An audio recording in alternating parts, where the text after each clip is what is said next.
Bismillahir Rahmanir Rahim. Lecture 9, Chemistry Second Paper, Chapter 1, Environmental Chemistry, পরিবেশ রসায়ন, Sylhet board 2019 সালের একটি সিকিউ। আচ্ছা, এই সিকিউতে দুটো কন্টেইনার দেওয়া আছে, কন্টেইনার 1, কন্টেইনার 2। কন্টেইনার 1-এর ভেতরে নেওয়া হয়েছে ক্লোরিন গ্যাস 10 গ্রাম, টেম্পারেচার বা তাপমাত্রা নেওয়া হয়েছে 20 ডিগ্রি সেলসিয়াস। আরেকটা পাত্রে নেওয়া হচ্ছে এ গ্যাস, যেটা হচ্ছে 15 ডিগ্রি সেলসিয়াস। এখানে বলা হচ্ছে এই গ্যাসটি চুনাপাথরের বিয়োজনের মাধ্যমে পাওয়া যায়। তো বোঝা যাচ্ছে যে এই গ্যাসটা বিয়োজনের মাধ্যমে পাওয়া যায়। তো কিসের বিয়োজন? Calcium carbonate. আমরা জানি চুনাপাথরের সংকেত হচ্ছে ক্যালসিয়াম কার্বনেট, অথবা ক্যালসিয়াম কার্বনেটকে বলা হয় চুনাপাথর। তো চুনাপাথরকে ভাঙলে একদিকে ক্যালসিয়াম অক্সাইড, যেটা আরেক দিকে তৈরি হবে অর্থাৎ চুন, আরেক দিকে তৈরি হবে হলো কার্বন ডাইঅক্সাইড। তো এখন যেহেতু এখানে গ্যাস বলা হয়েছে, এখানে চুন গ্যাস না, কার্বন ডাইঅক্সাইড হচ্ছে গ্যাস। সুতরাং ক্যালসিয়াম কার্বনেটকে ভাঙলে আমরা দুটো জিনিস পাচ্ছি, একটা হলো চুন আর একটা হচ্ছে কার্বন ডাইঅক্সাইড। সুতরাং এই গ্যাসটা হবে কার্বন ডাইঅক্সাইড, সেটা আমরা পরবর্তী কোশ্চেন যখন পড়ব তখন আমরা বুঝতে পারবো। আচ্ছা, এখন আসো, প্রথমে আমাদের এখানে দেওয়া আছে ক নাম্বার, নির্দেশক কাকে বলে। আচ্ছা, এটা আমরা নির্দেশকটা ক্লাস 8-এই শিখে এসেছি। আবার এখানে আমাদের ডেফিনেশনটা দিতে হবে। কি বলেছে দেখো, যেসব পদার্থ তাদের বর্ণের পরিবর্তন ঘটিয়ে অ্যাসিড ক্ষার বিক্রিয়ার সমাপ্তি বা প্রশমন ক্রিয়া সম্পূর্ণ হওয়ার সঠিক মুহূর্তটিকে নির্দেশ করে, তাকে নির্দেশক বলে।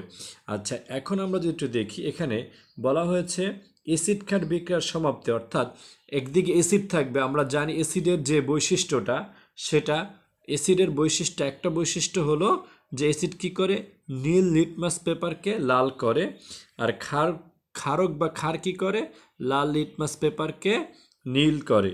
আচ্ছা, এখন এখানে সমাপ্তি হলো যখন অ্যাসিড এবং ক্ষার বা ক্ষারক বিক্রিয়া করবে, তখন তাদের নিজ নিজ বৈশিষ্ট্য আর থাকবে না, অর্থাৎ ভ্যানিশ হয়ে যাবে। এই ভ্যানিশ হয়ে যাওয়াটা অর্থাৎ অ্যাসিডের যে বৈশিষ্ট্যগুলো আছে সেগুলোও থাকবে না, ক্ষারকের যে বৈশিষ্ট্য আছে সেগুলোও থাকবে না।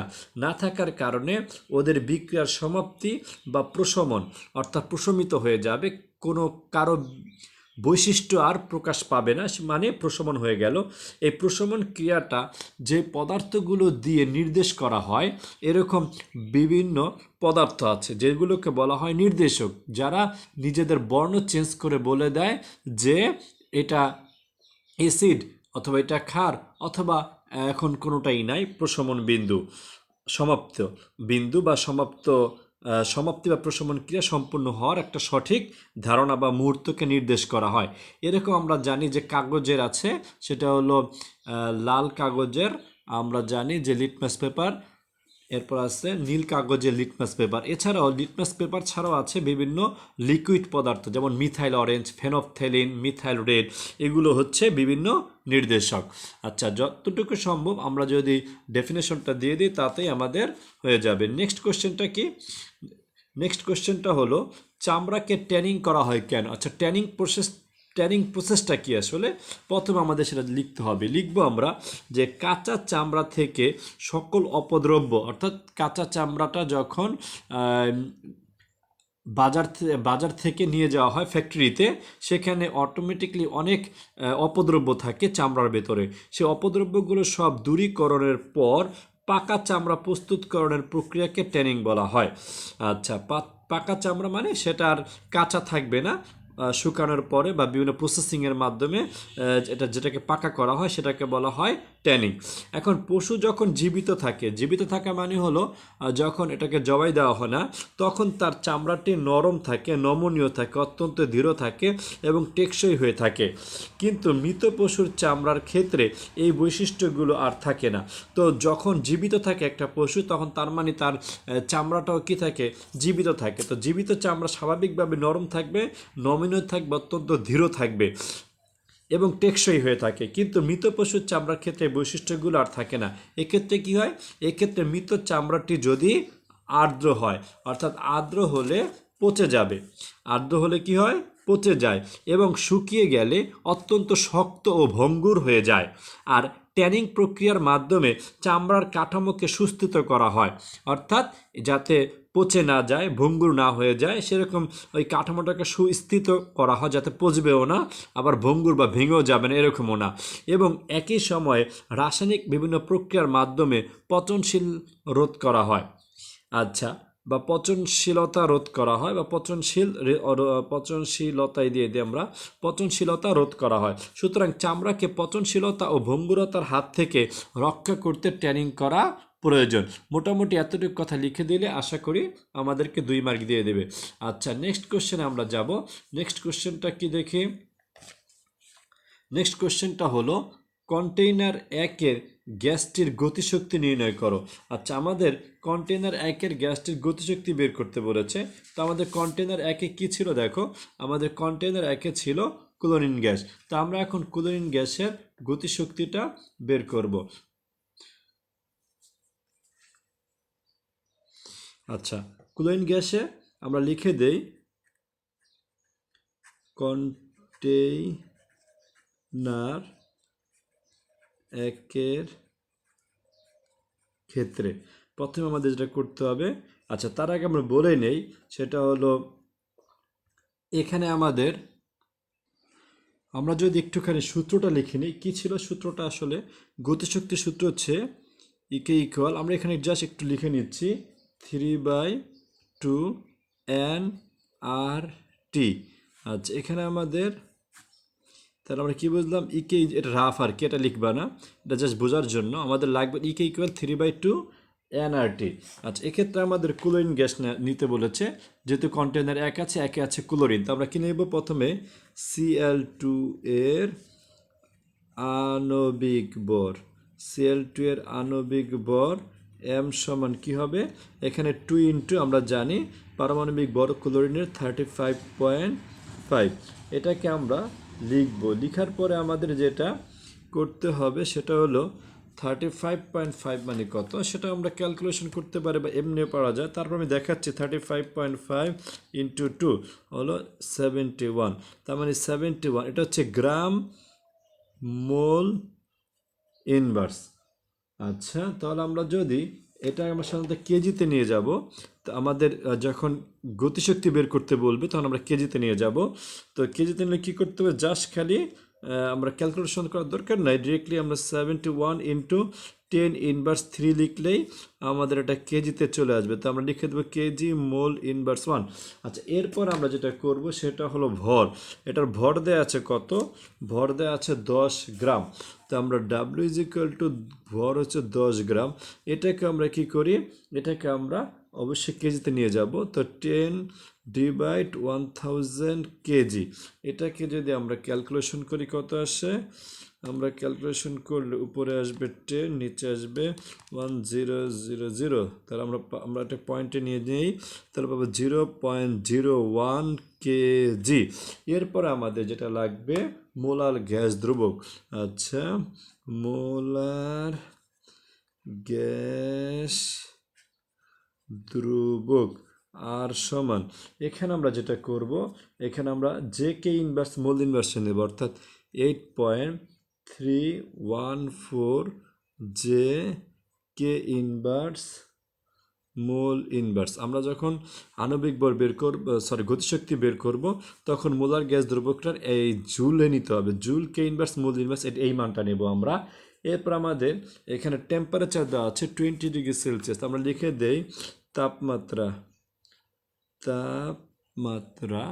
তাপমাত্রা কত দেওয়া আছে, তাপমাত্রা টি সমান দেওয়া আছে 20°C। এটাকে আমরা নিয়ে যাই ক্যালভিনে, 20 + 273 ক্যালভিন, এটা আমরা যোগ করলে পেয়ে যাব কত, একদম ইজি হিসাব, 293 ক্যালভিন। আচ্ছা, এটা হলো আমাদের তাপমাত্রা। এখন আমাদের বের করতে হবে কি, বের করতে হবে ইকে মানে গতিশক্তি। আমার জায়গায় সেখানে আমরা এখানে লিখে দিই ছোটো করে গতিশক্তি, ইকে লিখে এখানে কোশ্চেন চিহ্ন দাও। তো গতিশক্তি ইকে সমান কোশ্চেন। আচ্ছা, সব কিছু দেওয়া আছে, একদম ইজি, জাস্ট আমরা ভ্যালুগুলো বসিয়ে দিলে আমরা পেরে যাব। তো আমরা কি লিখব, আমরা লিখব যে আমরা জানি আমরা জানি গতি শক্তি ইকে সমান 3/2 nRT। আচ্ছা, এখানে কোনো এন এর ভ্যালু নাই, বাট আমাদের এন সমান আমরা কি আমরা জানি 3/2 ইন্টু এন মানে হচ্ছে W/m RT। আচ্ছা, তাহলে আমাদের উপরে কি থাকতেছে, উপরে থাকতেছে 3 ইন্টু ডাব্লু ইন্টু আর ইন্টু 2, আর নিচে থাকতেছে 2m। এখন আমরা ভ্যালুগুলো বসিয়ে দেই। দেখো 3 ইন্টু ডাব্লু হচ্ছে কত, ডাব্লু হচ্ছে 0.01 কেজি ইন্টু আর, আর হচ্ছে কত 8.314 যে কে ইনভার্স মোল ইনভার্স। আচ্ছা, এরপরে আমাদের এখানে একটু জায়গা হচ্ছে না, আমি এটাকে একটু কেটে আবার একটু একটু দূরের থেকে লিখি, তাহলে আমার জায়গাটা হবে আর কি। তাহলে কথা এখানে লিখি 3 ডাব্লুর মান হচ্ছে 0.01 কেজি ইন্টু এখানে হচ্ছে 8.314 যে K inverse mole inverse into T এর ভ্যালু হচ্ছে 293 ক্যালভিন। আচ্ছা, তাহলে আমি এই লাইনটা কেটে দিলাম জাস্ট আমার বোঝার সুবিধার্থে, নাহলে নিচে লাইনটা চলে আসে। নিচে আসতেছে 2 ইন্টু এম, এম হচ্ছে কত 71 into 10 inverse 3 kg mole inversion. দেখো এখানে এই মোল আর এই মোল কাটা যায়, তোমরা কাটবা না, দেখানোর জন্য আমি দেখাচ্ছি। এই কে ইনভার্স আর এই কে কাটা যায়। এরপর কি আছে, এখানে কেজি আছে, কেজি আর কেজি কাটা যায়, তাহলে একমাত্র শুধু থাকতেছে জুল। আর আমরা জানি গতিশক্তির একক হচ্ছে জুল, বা শক্তির একক হচ্ছে জুল। তো আমরা যদি এখন এভাবে যদি একক নাও পারি, তাও আমরা কাটাকাটি করে কিন্তু আমাদের এককটা চলে আসে। আচ্ছা, এরপরে দেখো 3 ইন্টু 0.01 ইন্টু 8.314 ইন্টু 293 নিচে আসবে 2 ইন্টু 71 ইন্টু 10 ইনভার্স 3। ক্যালকুলেশন করলে আমাদের মান আসতেছে 5146। দেখো 514। আচ্ছা, আমরা লিখি এখানে 5146 পয়েন্ট দিয়ে নেই। আচ্ছা, এখন দেখো 6-এর পর একটা 4 আছে, 4 আমি যদি 4 পর্যন্ত নেই, তাহলে আমার 8-এর সাথে 8 থাকার কারণে, 4-এর পর 8 থাকার কারণে 4-এর সাথে 1 অ্যাড হবে, তার মানে এখানে 5 হবে। আমি 8 পর্যন্তই নেই, তাহলে 6 4 8, 8 পর্যন্ত নিলে 8-এর পরে 3 আছে, 4-এর চেয়ে বড় না, ছোট, তাই এখানে কিছু করতে হবে না, শুধু 8 লিখলেই চলবে। আচ্ছা, মোটামুটি এটাই আমরা এখানে জুল লিখে দেব। এটাই হচ্ছে আমাদের গরুর গয়ের অ্যান্সার। আচ্ছা, নেক্সট আমরা ঘোড়ার গতে যাই, দেখি সেখানে কি বলেছে। দেখো সেখানে বলতেছে যে কন্টেনার 2-এর গ্যাসের তাপমাত্রা কত পরিবর্তন করা হলে, কত পরিবর্তন করলে উদ্দীপক গ্যাস দ্বয়ের আরএমএস বেগ সমান হবে। তা আমাদের চেঞ্জ করতে হবে কি, কন্টেনার 2-এর গ্যাসের তাপমাত্রা চেঞ্জ করতে হবে। তার মানে কন্টেনার 1-এর গ্যাসের আরএমএস বেগ যেটা, সেটা আমাদের বের করতে হবে। তো ওইটা যদি আমরা বের করি, ওই আরএমএস বেগ দিয়ে আমরা কি করব, কন্টেনার 2-এর তাপমাত্রাটা বের করব। কন্টেনার 2-এর আরএমএস বেগ ধরবো আমরা কন্টেনার 1-এর পাওয়া আরএমএস বেগের মতো। তাহলে আমরা প্রথমেই করার ক্ষেত্রে আমরা প্রথমে কন্টেইনার 1-এর ক্ষেত্রে লিখে নেই। আচ্ছা, আমরা লিখি কন্টেইনার 1-এর ক্ষেত্রে। আচ্ছা, এখানে আমরা আরএমএস বেগের সূত্র জানি, সেটা কি আমরা লিখে নেই। আমরা কি জানি, আমরা জানি যে সি ইকুয়াল, আমরা এখানে যেহেতু কন্টেনার 1 নিয়েছি, তাই আমরা এখানে 1 লিখে দেই। C1 equal root of 3RT/m। আচ্ছা, এখন কন্টেনার সিতে কন্টেনার 1-এ কী আছে, ক্লোরিন গ্যাস আছে। তো আমরা ক্লোরিনের আণবিক ভরটা লিখে নেই যে ক্লোরিন এর আণবিক ভর m সমান, যেটা আমরা আগেই পেয়ে গিয়েছি ওইটা আমরা লিখবো একসাথে একবারে 71 ইন্টু 10⁻³ কেজি মোল ইনভার্স 1। আচ্ছা এই জায়গায় এরপর আমরা যে মোলার গ্যাস দ্রবকটা নেই সেটা হলো মোলার আর লাগবে মোলার গ্যাস ধ্রুবক। তো মোলার গ্যাস ধ্রুবক আর ইকুয়াল, এটা আমরা 8.314 জে কে ইনভার্স 1 বা মোল ইনভার্স বললেই হয় 1 মোল ইনভার্স। আচ্ছা এখানে আমরা যেটা করব এরপরে টেম্পারেচার তাপমাত্রা আমরা পেয়েছিলাম আগের ইয়াতে 20। তাহলে আমরা আবার একটু দেখে নিই, এই দেখো এখানে কিন্তু 20°C আছে, সুতরাং তাপমাত্রা টি ইকুয়াল আমরা নেব 20°C। এটাও আমরা আগে করেছিলাম, একবার লিখে দেই। আচ্ছা তারপর অ্যাড করে দিই 273 কেলভিন। তো কত আসবে এখানে, এর হচ্ছে 293 কেলভিন। আচ্ছা এখন আমরা যেটা লিখব, অতএব Cl2 এর আর এম এস বেগ C1 ইকুয়াল আমরা কোশ্চেন দিয়ে দিলাম। আচ্ছা এখন আমরা C1 এর ভ্যালুগুলো বসিয়ে দেই। C1 এর ফর্মুলাতে কি কি আছে, C1 এর ফর্মুলাতে আমরা যদি দেখি সেটা হলো একদিকে আছে হলো 3। তা আমরা প্রথমে লিখি 3 ইন্টু আর এর ভ্যালু 8.314 জে কে ইনভার্স 1, তারপরে কি মোল ইনভার্স 1। আচ্ছা এখন এই জায়গায় আমাদের আর কি টি লাগবে, টি কত, টি হচ্ছে 293 কেলভিন, আমি একটু বাইরে লিখলাম। আচ্ছা এরপর এম এর ভ্যালু আছে কত, 71 ইন্টু 10⁻³ কেজি মোল ইনভার্স। আচ্ছা এখন এই জায়গায় আমরা যদি দেখি সেটা হলো, এখানেও দেখো কাটাকাটি করলে মোল মোল কাটা যাবে, এরপরে কে কাটা যাবে, আর কি আছে,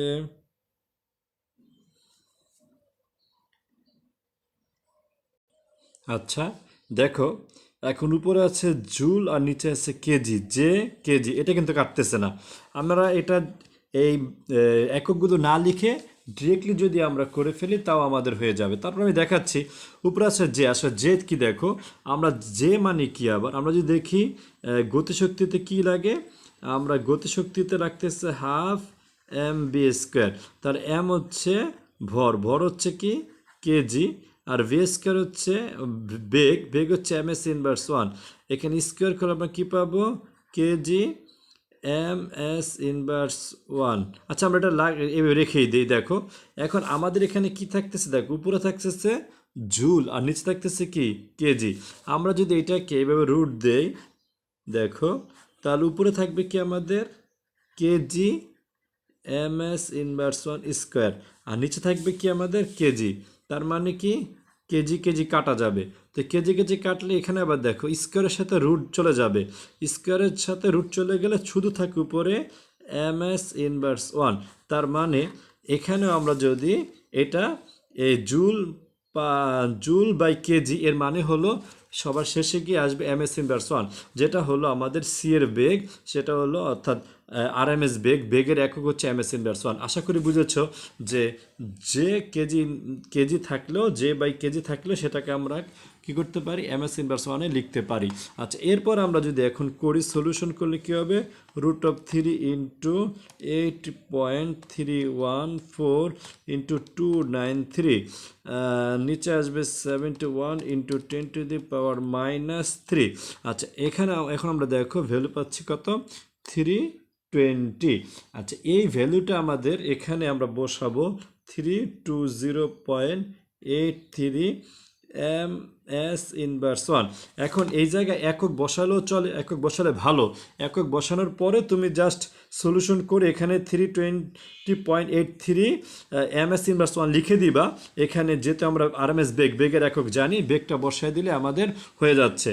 আচ্ছা নেক্সট আমরা এখন যেটা করব, কন্টেইনার 2 এর ক্ষেত্রে আমাদের এই গ্যাসটা দেওয়া আছে, তো এই গ্যাসটা আসলে কি সেটা আমাদের বলে দেয় নাই, কিন্তু আমরা বুঝেছি, আগেই বলেছিলাম যে ক্যালসিয়াম কার্বনেট চুনা পাথরকে ভাঙলে এখানে কার্বন ডাইঅক্সাইড তৈরি হবে, সেই কথাটা আমরা এখানে বলে দেব।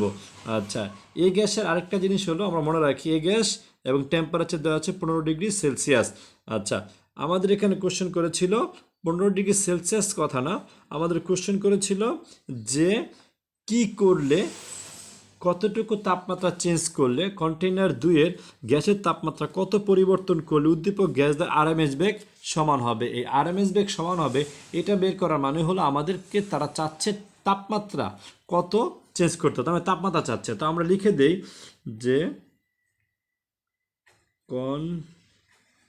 কন্টেইনার 2 এর ক্ষেত্রে, কন্টেইনার 2 এর ক্ষেত্রে, তো কন্টেইনার 2 এর ক্ষেত্রে আমরা প্রথমেই লিখব যে দেওয়া আছে, দেওয়া আছে, আচ্ছা কি বলেছে যে এই গ্যাসটি চুনাপাথরের বিয়োজনের মাধ্যমে পাওয়া যায়, অতএব আমরা ক্যালসিয়াম কার্বনের চুনাপাথর নেব, সেটাকে বিয়োজিত করে ক্যালসিয়াম অক্সাইড নেব আর কার্বন ডাইঅক্সাইড নেব। এখানে একমাত্র এই গ্যাস হচ্ছে কার্বন ডাইঅক্সাইড, ক্যালসিয়াম অক্সাইড হচ্ছে চুন। তো আমরা কি লিখব, অতএব লিখব সুতরাং এ গ্যাসটি হচ্ছে CO2। তা আমরা এখন লিখব CO2 এর আণবিক ভর, CO2 এর আণবিক ভর। আচ্ছা, আমরা একটা কাজ করলে ভালো হয়, আমাদের আগের যে কোশ্চেনটা ছিল সেখানে আমরা এইখানটাতে আমরা এটাতে M1 দিয়ে দেই, আর হলো এখানে আমরা টেম্পারেচারটাকে কি করি T1 দিয়ে দেই, তাহলে আমাদের উপকার হবে। আচ্ছা, এখন আমরা যেটা করব, আণবিক ভর M2 দেব এটাকে। তো কার্বনের আমরা জানি 44 গ্রাম, তারপর লিখে দিই কার্বন 12, অক্সিজেন 16 ইন্টু 2 সমান হবে এত গ্রাম মোল ইনভার্স।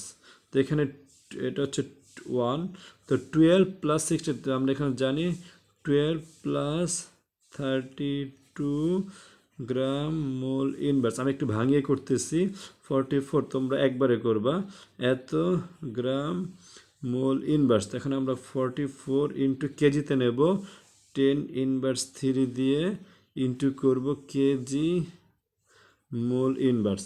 এরপর আমাদের মোলার গ্যাস দ্রবক, এটা আমি একবারে লিখে দেই, মোলার গ্যাস দ্রবক আর ইজ ইকুয়াল টু কত, 8.314 J K inverse mole inverse. আচ্ছা, এখন আমাদের আরএমএস বেগটা বের করতে হবে, আমাদের আরএমএস বেগটা আমাদের বলা হয়েছিল সমান হবে, তো আমরা লিখব যেহেতু উভয়ের আরএমএস, আচ্ছা আমরা স্মল আর দিই, আরএমএস বেগ সমান, অতএব CO2 এর আরএমএস বেগ, CO2 এর আরএমএস বেগ কী হবে, আমরা লিখব এখানে C2 ইকুয়াল C1 ইকুয়াল, আমরা আগে যেটা পেয়েছিলাম, আমরা কত পেয়েছিলাম, আমরা পেয়েছিলাম 32083, তারপরে লিখে দেই 320.83 ms ইনভার্স 1। আর আমাদের বের করতে হবে তাপমাত্রা, আমরা তাপমাত্রা বের করি, তাপমাত্রা T2 ইকুয়াল কোশ্চেন। তাহলে আমরা এখানে যেটা করব, আমরা জানি একই ফর্মুলা, আমরা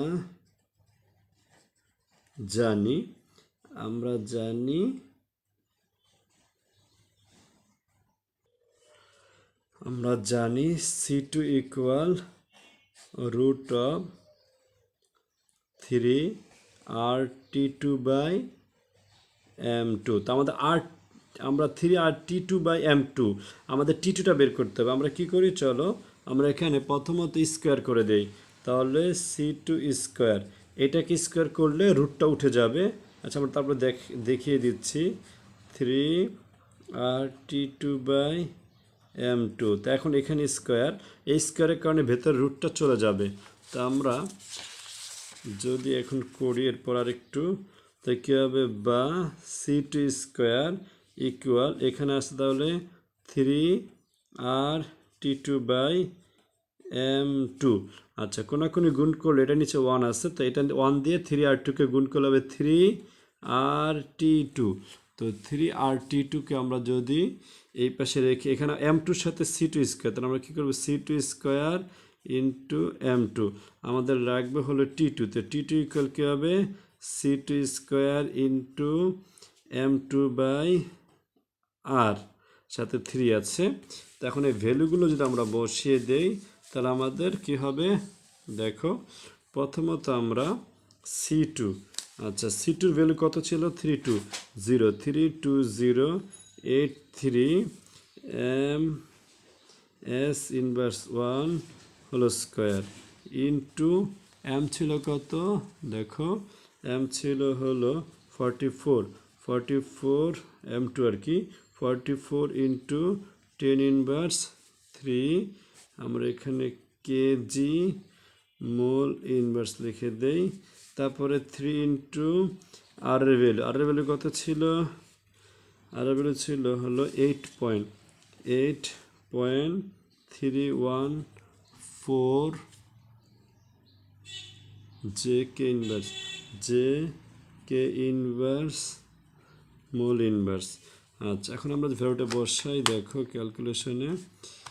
ক্যালকুলেটরে কত আসছে, ক্যালকুলেশন করলে ব্র্যাকেট 320.83 হলো স্কোয়ার ইন্টু 44 ইন্টু 10⁻³ ইন্টু হচ্ছে ইন্টু নাই আর সরি, নিচে চলে যাবো আমরা, 3 ইন্টু 8.314 কত আসে, দেখো আসে হলো 181.58। আচ্ছা, যেহেতু টেম্পারেচার T2, তার মানে এটা ক্যালভিনে বের হয়েছে। আচ্ছা, এটা হচ্ছে আমাদের ভ্যালু এত ক্যালভিন। আচ্ছা, এখন আমরা ক্যালভিনটাকে আমরা কী করবো, ডিগ্রি সেলসিয়াসে নেব। তাহলে কী করবো, 181.58 মাইনাস 273 আমরা কী করি, মাইনাস করে, তাহলে আমরা ডিগ্রি সেলসিয়াস চলে আসবে। তাহলে আমরা কী করব, -273 মাইনাস করলে হয়ে যাবে -91, তা -91.41 ডিগ্রি সেলসিয়াস। আচ্ছা, কিন্তু আমাদের দেওয়া ছিল কি, আমাদের দেওয়া ছিল 15 ডিগ্রি সেলসিয়াস। আমরা যদি কোশ্চেনটা দেখেছিলাম যে আমাদের দিয়ে দিয়েছে কত, 15 ডিগ্রি সেলসিয়াস। তার মানে আমাদের এই 15 ডিগ্রি সেলসিয়াস থেকে পরিবর্তন করে যদি আমরা গ্যাসের তাপমাত্রা -91, যেটা আমাদের আসছে, কিন্তু এই -1-এর সাথে আবার আরও 15 আমরা কি করব, মাইনাস করে দেব। তাহলে কত আসে দেখি, আমরা লিখব, আমরা এখান দিয়ে লিখে দিচ্ছি, অতএব কন্টেইনার 2-এর পরিবর্তিত তাপমাত্রা কত হবে, -91.41, এটার সাথে আরও 15 মাইনাস করব ডিগ্রি সেলসিয়াস। কত আসছে, -15 আসবে হলো 106.41 না লিখে আমরা, যেহেতু 1-এর পর একটা 8 আছে, সুতরাং 1-এর সাথে আমরা আর 1 অ্যাড করে 2 বানাবো, এত ডিগ্রি সেলসিয়াস। সুতরাং আমরা দেখতে পাচ্ছি যে টেম্পারেচার কি করতে হবে, -106.42 যদি চেঞ্জ করা হয় তাহলে আরএমএস ভ্যালু উভয় গ্যাসের সমান হবে। তো আমরা শেষে গিয়ে কথাটা লিখে দেব যে আমাদের কোশ্চেনে যেটা বলেছে যে কন্টেনার 2-এর, আমরা লিখব যে অতএব কন্টেনার 2-এর গ্যাসের তাপমাত্রা -106.42 ডিগ্রি সেলসিয়াস পরিবর্তন করলে উদ্দীপক গ্যাসদ্বয়ের আরএমএস বেগ সমান হবে। এই কথাটা আমরা শেষে লিখে দেব। সুতরাং আমরা লিখে দেব কন্টেইনার 2 এর গ্যাসের তাপমাত্রা -106.42 ডিগ্রি সেলসিয়াস পরিবর্তন করলে উদ্দীপক গ্যাস দ্বার আরএমএস বেগ সমান হবে। আরএমএস বেগ ক্যাপিটালে লেখা যায়, ছোট হাতে লেখা যায়, যেভাবে লিখতে পারো। Thank you.